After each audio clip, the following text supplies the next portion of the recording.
Assalamualaikum warahmatullahi wabarakatuh. Selamat pagi adik-adik semua.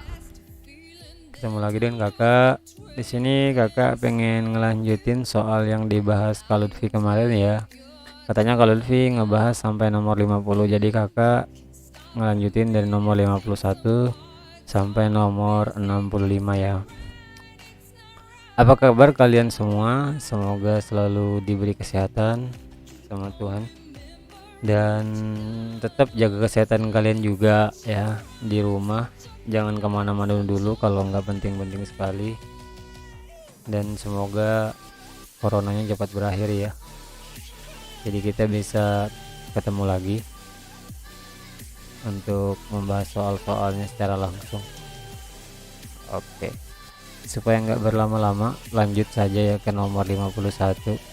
Di situ ada soal jika X sama dengan 6.666 dibagi 8.888 dan Y sama dengan 888 dibagi 1.110, maka kira-kira jawabannya yang mana? Di opsi A ada X sama dengan Y, di opsi B ada X sama dengan Y kurang dari 0, dikurang 0,05, di opsi C ada X kurang 0,5 sama dengan Y, di opsi D X lebih besar daripada Y, di opsi E hubungan X dan Y tidak dapat ditentukan. Oke, supaya kalian nggak bingung dengan soalnya ini, kakak sudah bikin pembahasannya. Kakak harap kalian mengerti dengan pembahasan yang kakak bikin. Nah, kan yang diketahui X nya sama dengan ini ya. Nah, ini bisa kita sederhanain kalau ada soal seperti ini, karena yang bagian atasnya ada 4 digit, di bagian bawahnya juga 4 digit, dan mereka sama. Kalian tinggal ambil digit di awal, terserah kalian mau ambil digit terakhirnya juga nggak apa-apa karena ini sama ya. Jadi yang kakak ambil di sini 6/8. 6/8 bisa kita sederhanain jadi 3/4 ya.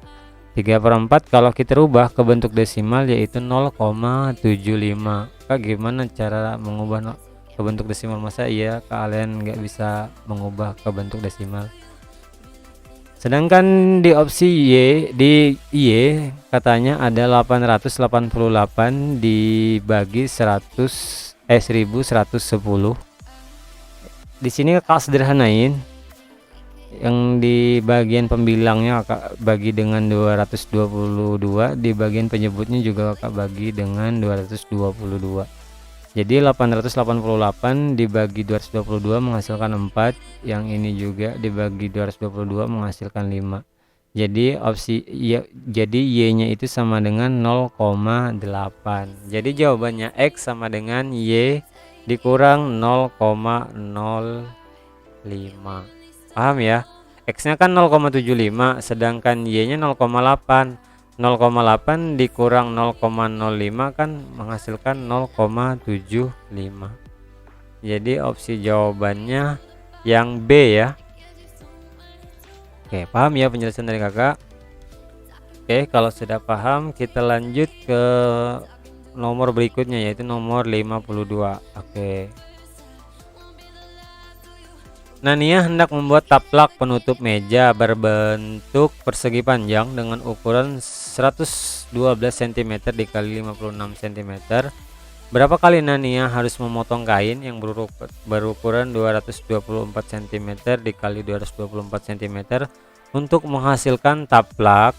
Untuk menghasilkan taplak tersebut tanpa menggunakan alat ukur dengan cara yang paling efisien. Oke, di sini kakak sudah bikin simulasi pemotongannya.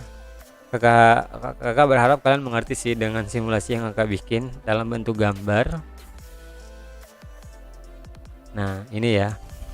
Kan diketahui ukuran taplaknya 112 dikali 56 yang pengen dibikin, sedangkan ukuran kainnya 224 dikali 224. Nah, ini ukuran kainnya ya. Ini ukuran, anggaplah lurus ya gambar yang kakak bikin ini ya. 224 dikali 224. Nah, kalau kakak potong di sini, jadi kan ukuran kainnya jadi 224 untuk panjangnya dan lebarnya 112. Oke, yang potongan yang ini kakak pindah ke sini nih. Kakak pindah ke sini. Oke. Terus kakak potong di sini nih. Kakak potong di sini. Kakak potong di sini. Kan di sini tadi 224 ya kalau panjang sebelum dipotong. Setelah dipotong menjadi sama bagian ya. Yang lebarnya 212 112, panjangnya juga 112 ya. Terus yang bagian yang kakak potong kakak pindah lagi ke sini ya. Kakak pindah lagi ke sebelah sini. Kakak potong di sini nih. Kakak potong di sini. Jadilah ukuran taplaknya ya.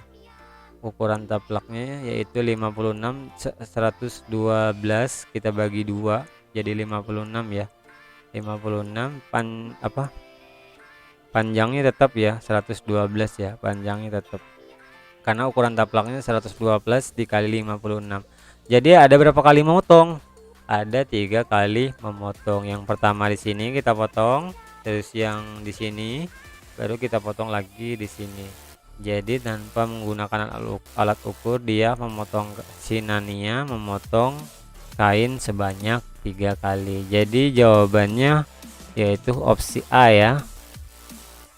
Oke, kakak harap kalian paham dengan simulasi yang kakak buat tadi. Oke, lanjut ke nomor 53. Perbandingan jumlah siswa kelas 7, 8, dan 9 adalah 5 berbanding 4 dan berbanding 3. Jika tinggi rata-rata siswa kelas 7, 8, dan 9 adalah 165 untuk kelas 7, 168 untuk kelas 8, dan 170 untuk kelas 9, berapa tinggi rata-rata gabungan dari seluruh siswa kelas 7, 8, dan 9? Nah, ini bisa kita selesaikan dengan rata-rata gabungan ya. Iya, karena di sini kan yang ditanya rata-rata gabungannya. Oke, supaya kalian nggak bingung, di sini sudah kakak bikin juga pembahasannya. Masih ingat kan rumus rata-rata gabungan? Nah, kalau kalian lupa di sini sudah kakak bikinkan juga rumusnya. Nah, ini rumusnya ya. Kalau di sini ada 3 kak rata-rata gabungannya. Kalau rata-rata gabungan itu tergantung banyaknya data ya. Kalaupun datanya ada 10 bisa kita cari juga rata-rata gabungannya gitu ya. Jadi katanya di sini kan 165 tadi untuk jika tinggi rata-rata siswa kelas 7, 8, dan 9 165 kan 165-nya kan untuk kelas 7 ya. Oke. 165 untuk kelas 7 sedangkan perbandingan siswanya 5 banding 4 banding 3. Oke. Oke, 165 dikali 5, 5-nya ini dari sini ya. Sedangkan 165-nya ini dari sini. Oke, tinggal kalian masukin angka-angkanya. 168 dikali 4, 170 dikali 3 dibagi lagi 5 plus 4 plus 3 ya. 5 plus 4 yang dari bagian ininya ya, 5, 4, dan 3-nya ini. Oke, setelah kakak kalikan menghasilkan 165 dikali 5 menghasilkan 825. 168 dikali 4 menghasilkan 672, sedangkan 170 dikali 3 menghasilkan 510 dibagi 12. Nah, setelah kakak bagi 12 menghasilkan 167,25. Jadi jawabannya opsi C ya, 167,25. Oke, kakak harap paham kalian dengan penjelasan yang kakak jelaskan tadi. Oke, kalau misalkan kalian ada yang ditanyain, misalkan ada penjelasan kakak yang kurang jelas, kalian bisa chat personal kakak secara langsung. Nanti kakak bisa bantu kalian untuk menjelaskan kembali. Atau kalau kalian malu untuk ngechat kakak, kita bisa diskusi di grup ya. Bisa diskusi di grup, nanti kita bahas sama-sama soal yang kalian bingung itu. Oke, kalau sudah kita lanjut ke soal nomor berikutnya, yaitu nomor 54.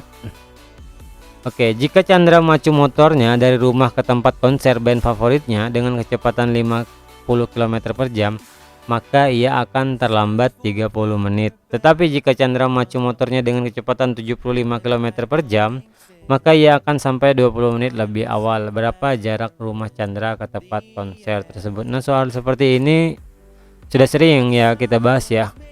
Walaupun sudah sering, coba kita lihat pembahasannya. Harap kalian juga mengerti dengan pembahasan yang kakak bikin. Nah, di sini ya. Diketahui kan kecepatan pertamanya 50 km per jam.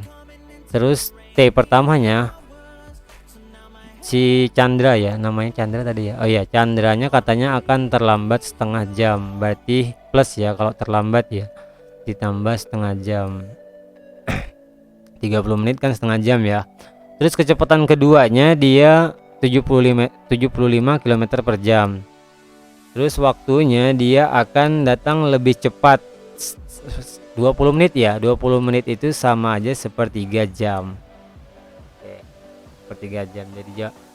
Jadi berlaku karena jaraknya sama ya, dari rumah Canda ke tempat konser bandnya itu sama jaraknya. Jadi berlaku S1 sama dengan S2. S itu jarak ya.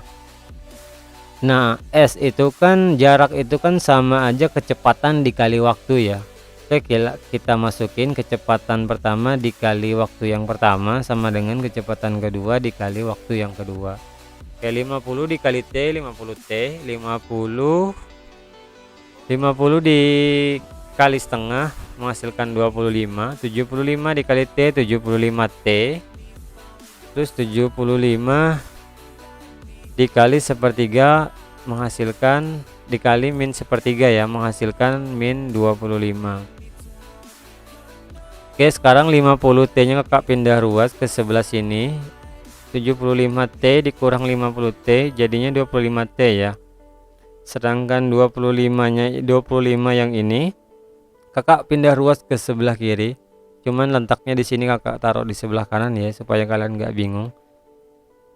Min 25 nya kakak pindah ke sebelah kiri jadi plus ya. Jadi 25 plus 25 50. Berarti nilai T nya itu sama dengan 2.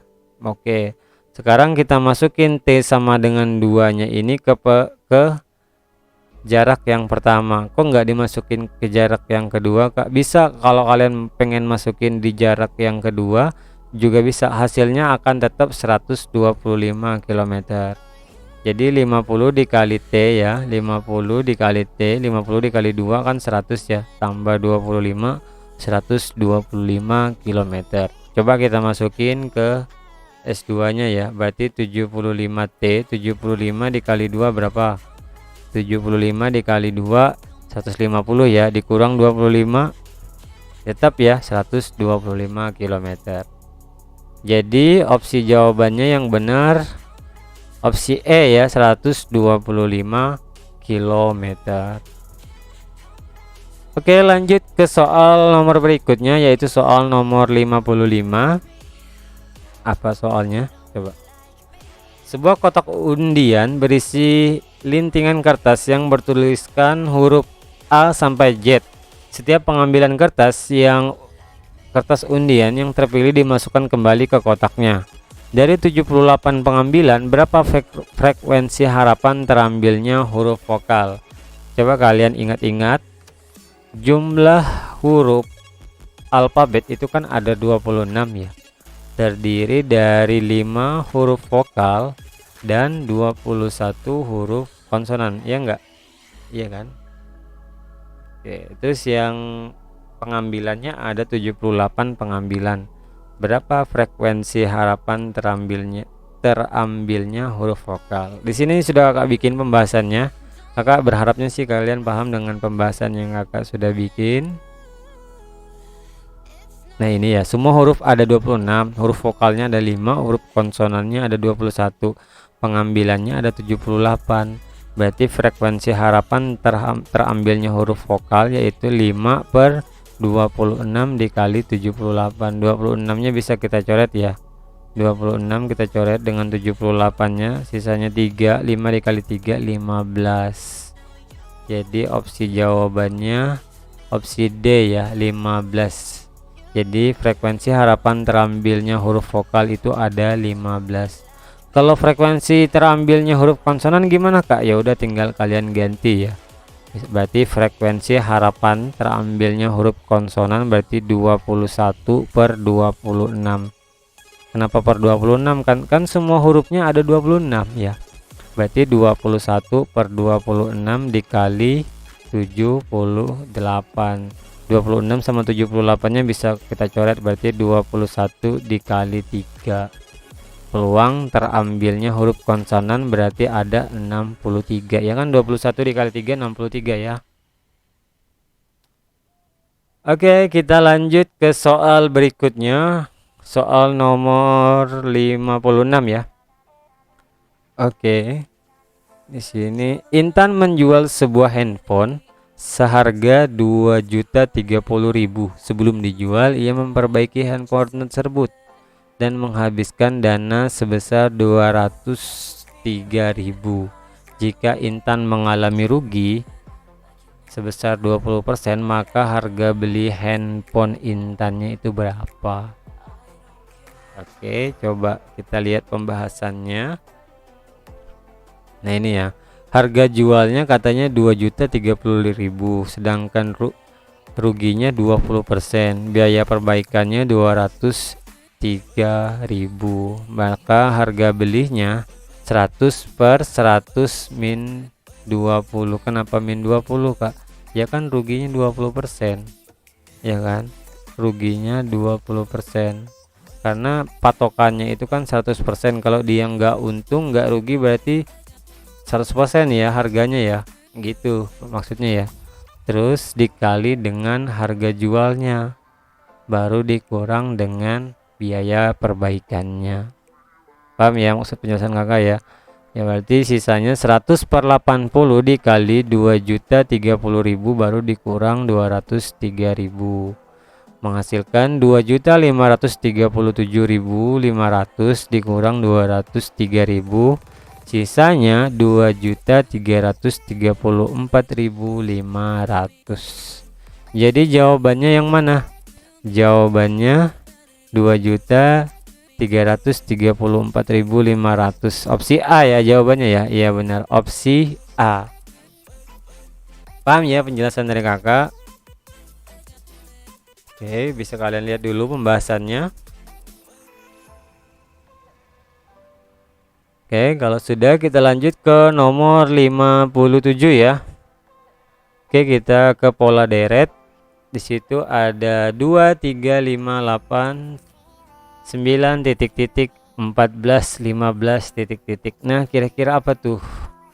Polanya apa kira-kira? Polanya kira-kira pola langsungkah, ganjil genapkah, atau gimana?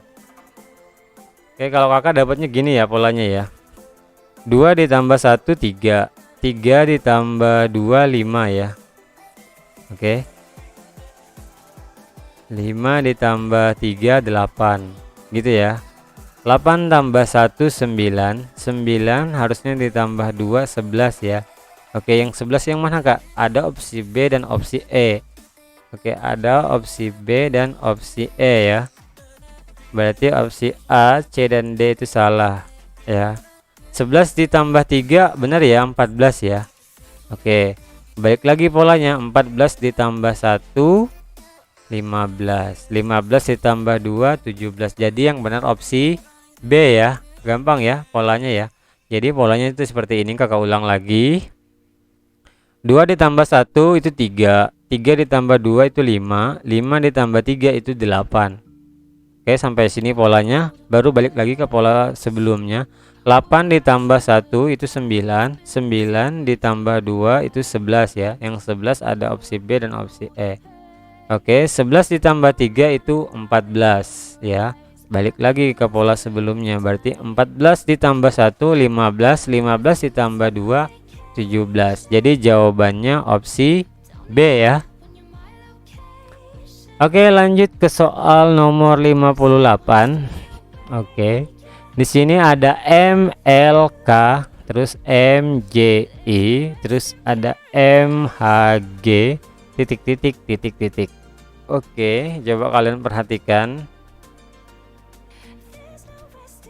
Di pola yang pertama M, terus loncat 2 itu M lagi, loncat 2 M lagi ya. Loncat 2 harusnya di sini M lagi ya. Oke, yang awalnya M ya opsi A. Berarti yang benar opsi A ya. Jadi B, C, D dan E itu salah. Loh kok A Kak? Memang benar ya pola yang titik-titik yang kedua ini. Coba kalian perhatikan.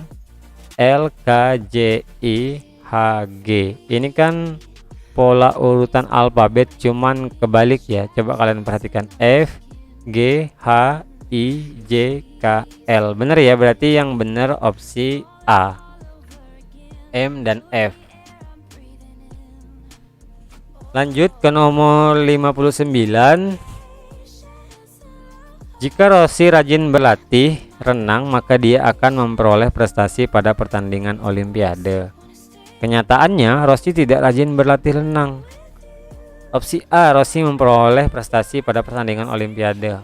Di opsi B, peserta olimpiade lain mampu mengalahkan Rossi pada pertandingan renang. Ini nggak mungkin ya, nggak sesuai dengan premisnya. Rossi tidak memperoleh prestasi pada pertandingan olimpiade. D, Rossi adalah anak yang berbakat. Ini juga nggak mungkin. Di opsi E, tidak dapat disimpulkan. Kira-kira yang mana jawabannya? Katanya kakak tadi opsi B dan opsi D itu nggak mungkin ya, karena nggak sesuai dengan apa premisnya ya. Coba kita lihat pembahasannya. Cuma kakak berharap kalian paham dengan penjelasan yang kakak bikin ini. 59 ya tadi ya. Nah ini ya, jika Rossi rajin berlatih renang, maka dia akan memperoleh prestasi pada pertandingan olimpiade. Rossi tidak rajin berlatih renang, maka kesimpulannya tidak dapat disimpulkan. Kenapa kak tidak dapat disimpulkan? Oke, anggapan gini, jika P maka Q ya. Jika Rossi rajin berlatih renang, ini sebagai P. Jika Rossi rajin berlatih renangnya ini sebagai P, maka dia akan memperoleh prestasi pada pertandingan olimpiade. Maka dia akan memperoleh prestasi pada pertandingan olimpiadenya Q. Terus di sini Rossi tidak rajin berlatih renang ya, maka ingkaran P ya. Rossi tidak rajin berlatih renang, maka kesimpulannya tidak dapat disimpulkan. Kenapa? Ya bisa saja walaupun dia tidak rajin berlatih renang, bisa saja dia memperoleh prestasi ya. Beda dengan anggapan yang seperti ini, coba kalian pahami. Jika P maka Q, ingkaran Q, maka jawabannya ingkaran P. Oke, coba kalau kakak sinkronkan dengan premisnya ini. Jika Rossi rajin untuk bagian ininya ya, jika Rossi rajin berlatih renang, maka dia akan memperoleh prestasi pada pertandingan olimpiade. Terus di premis keduanya, Rossi tidak memperoleh prestasi pertandingan pada pertandingan olimpiade ya. Berarti kesimpulannya karena Rossi tidak rajin berlatih renang, gitu ya. Beda ya dengan yang ini ya. Paham ya penjelasan kakak ya? Jadi jawabannya opsi E ya, tidak dapat disimpulkan. Bisa saja Rossi walaupun tidak rajin berlatih renang, karena dia berbakat, dia bisa memperoleh prestasinya di pertandingan olimpiade. Oke, lanjut ke nomor 60. Jika Indri memakai jaket, maka ia memakai celana panjang. Jika Indri memakai celana panjang, maka Evi memakai rok panjang. Evi memakai rok pendek. Berarti jawabannya apa? Evi memakai jaket, Indri memakai jaket dan celana pendek. Indri dan Evi memakai rok pendek, Indri tidak memakai jaket. Opsi E tidak dapat disimpulkan. Oke, langsung ke pembahasan. Sini sudah kakak bikin juga pembahasannya. Jika Indri memakai jaket, maka ia memakai celana panjang. Jika Indri memakai celana panjang, maka Evi memakai rok pendek. Ini bisa kita simpulkan. Ini merupakan silogisme ya. Jika P maka Q, jika Q maka R. Berarti jika P maka R ya. Jika Indri memakai jaket, maka Evi memakai rok panjang. Evi memakai rok pendek. Berarti Indri tidak memakai jaket. Jadi jawabannya opsi D ya. Yang benar itu opsi delta. Indri tidak memakai jaket. Paham ya? Oke, lanjut ke soal nomor 61 ya. 61 soalnya coba kita lihat. Semua TV dapat menayangkan siaran dari berbagai stasiun televisi. Sebagian TV dapat terkoneksi dengan aplikasi YouTube. Oke, di sini semua, terus di premis berikutnya ada sebagian. Ingat ya, semua ketemu sebagian, jawabannya sebagian. Di opsi A salah, opsi B apakah salah? Opsi C, sebagian TV tidak dapat menayangkan siaran. Oke, sebagian TV tidak dapat, karena semua TV dapat menayangkan siaran dari berbagai stasiun televisi ya. Sebagian TV tidak dapat menayangkan siaran dari berbagai stasiun televisi. Opsi C salah ya, karena nggak sesuai dengan premis pertama.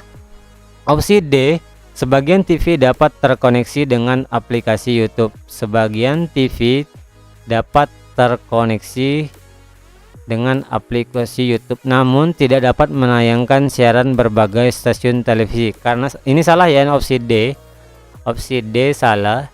Sebagian TV dapat terkoneksi dengan aplikasi YouTube, ini benar, namun tidak dapat menayangkan siaran dari berbagai stasiun televisi. Ini yang salah ya, namun tidak dapat menayangkan siaran dari berbagai stasiun televisi. Nggak sesuai dengan premis yang pertama. Jadi jawabannya yang mana, Kak? Katanya semua ketemu sebagian. Apakah tidak dapat disimpulkan? Enggak, jawabannya itu yang B ya, semua sebagian. Kok bisa semua sih, Kak? Jawabannya katanya semua ketemu sebagian. Coba kalian perhatikan pernyataannya di sini. Semua TV yang dapat terkoneksi dengan aplikasi YouTube. Di sini ada kata yang dapat, berarti sebagian ya. Semua TV yang dapat terkoneksi dengan aplikasi YouTube selalu dapat menayangkan siaran dari berbagai stasiun televisi. Jadi anggapannya gini, sebagian TV yang terkoneksi dengan aplikasi YouTube selalu dapat menayangkan siaran dari berbagai stasiun televisi. Berarti benar ya, semua ketemu sebagian, itu jawabannya sebagian. Karena di sini ada kata semua TV yang dapat, berarti hanya sebagian ya. Paham ya?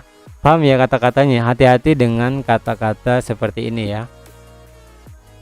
Jadi jawabannya B ya. Oke, kakak harap kalian paham. Oke, kalau sudah paham lanjut ke soal nomor 62.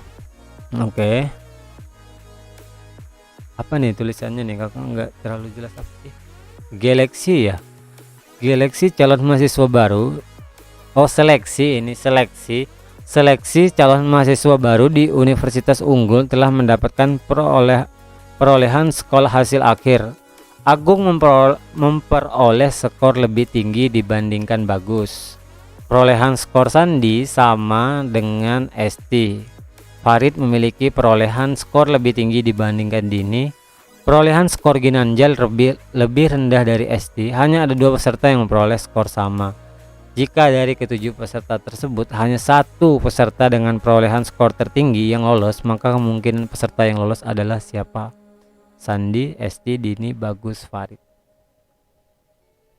Oke, kita lihat pembahasannya supaya kalian nggak bingung dengan kata-kata yang banyak ini, dengan pernyataan yang banyak sekali itu ya. Nah, di sini ya. Katanya Agung lebih berprestasi daripada Bagus ya, nilainya ya. Oh, skornya ya. Skor Agung lebih besar daripada Bagus. Sandi itu sama dengan Esti. Farid lebih besar daripada Dini, sedangkan Esti lebih besar daripada Ginanjar. Oke. Bagus, Dini, Ginanjar jelas tidak bisa lolos karena skor mereka lebih rendah dari yang lain. Karena kan yang diambil cuma 1 ya. Yang diambil cuma 1, berarti Bagus, Dini, Ginanjar jelas tidak bisa lolos.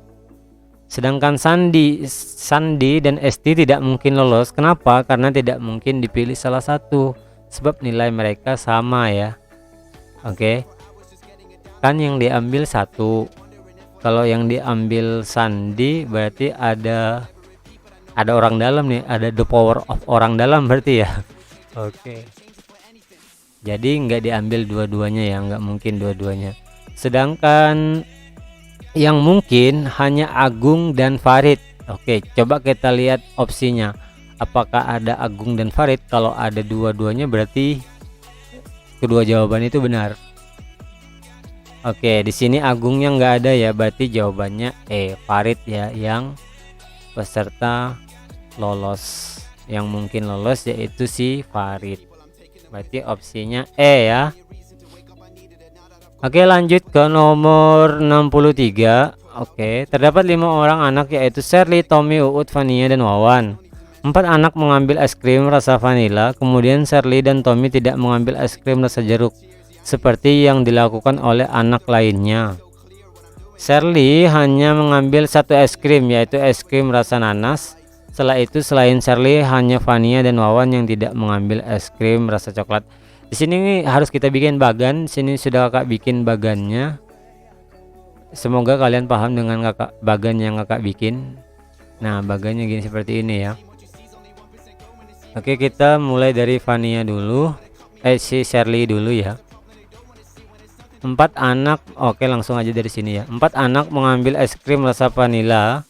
Oke, ada 4 anak yang mengambil es krim rasa vanila. Berarti ada 1 anak yang tidak mengambil es krim rasa vanila ya. Kemudian Sherly dan Tommy tidak mengambil es krim rasa jeruk seperti yang dilakukan oleh anak lainnya. Sherly hanya mengambil satu es krim, yaitu es krim rasa nanas. Oke, Sherly udah ya. Sherly kakak centang di sini, dia tidak mengambil es krim lainnya. Terus setelah itu selain Sherly hanya oke, 4 anak mengambil es krim rasa vanila. 4 anak, katanya si Sherly kan nggak ngambil ya. Berarti Tommy, Uut, Vania, dan Wawan itu mengambil es krim rasa vanila. Oke, pernyataan berikutnya, kemudian Sherly dan Tommy tidak mengambil es krim rasa jeruk. Sherly dan Tommy tidak mengambil es krim rasa jeruk. Oke, Sherly dan Tommy jeruk tidak, jeruk ini juga tidak ya. Oke, berarti 3 anak lainnya mengambil es krim rasa jeruk. Oke, kakak centang di sini ya. Terus apa lagi? Setelah itu selain Sherly hanya Vania dan Wawan yang tidak mengambil es krim rasa coklat. Berarti Sherly, Vania, dan Wawan itu tidak mengambil es krim rasa coklat ya. Oke, yang ngambil es krim rasa coklat itu si Tommy dan Uut. Nah, pertanyaannya, jika setiap anaknya diperbolehkan mengambil maksimal 3 es krim, maka siapakah yang sudah pasti mengambil 3 es krim? Yang sudah pasti di sini jelas ya, si Uut. Uut sudah pasti mengambil 3 es krim. Jadi jawabannya opsi C ya, jawabannya opsi C. Oke, lanjut ke soal gambar yang merupakan hasil rotasi dari gambar yang ini, kira-kira yang mana? Oke, terserah kalian mau yang ini dirotasi atau opsi jawabannya yang dirotasi. Ini jawabannya B ya. Kalau opsi B nya yang dirotasi berarti dirotasi ke arah kiri searah jarum jam, berlawanan arah jarum jam ya. Kalau ininya yang dirotasi berarti dirotasi ke arah kanan berlawan searah jarum jam sebesar 90 derajat. Oke, yang ini beda ya, yang opsi A, C, dan D itu beda. Yang E kenapa salah kak? Ininya yang bikin salah ya, yang opsi E ya. Apa? Segi 4 di tengah-tengahnya ini ya. Ini kan bentuknya seperti layang-layang posisinya, sedangkan ini enggak ya, lurus gitu aja. Oke, paham ya penjelasan kakak? Jadi jawabannya opsi B. Oke, 65. Coba kalian perhatikan. Oke, di sini ada gambar dengan sisi, ada berapa sisinya nih? 1, 2, 3, 4, 5, 6. Ada 6 sisi gambar terluar, sedangkan di gambar berikutnya ada berapa sisi? 1, 2, 3, 4, 5, 6, 7. Ada 7 sisi. Berarti harusnya gambar terluarnya ini kan katanya bertambah 1 sisi ya. Berarti di gambar ketiga ada segitiga, berarti di gambar berikutnya harusnya segi 4 ya. Yang segi 4 yang mana kak? Adanya yang sisinya 4 adanya di opsi A, C, dan E ya. Sisinya ada 4 ya. Oke, masih belum bisa ditentukan. Kita lihat di gambar yang di dalam. Gambar di dalam awalnya segi 5, terus berubah jadi awalnya sisinya ada 5, berubah jadi sisinya ada 4. Dan di sini kan jumlahnya ada 4 ya. Sedangkan di sini berkurang menjadi 3. Oke.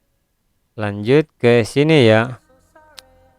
Di gambar ketiga, ini kan ada berapa nih? Sisinya kan ada 4. Terus jumlahnya ada berapa? 1 2 3 4 5 6 ya. Ada 6 gambar segi 4 kecil.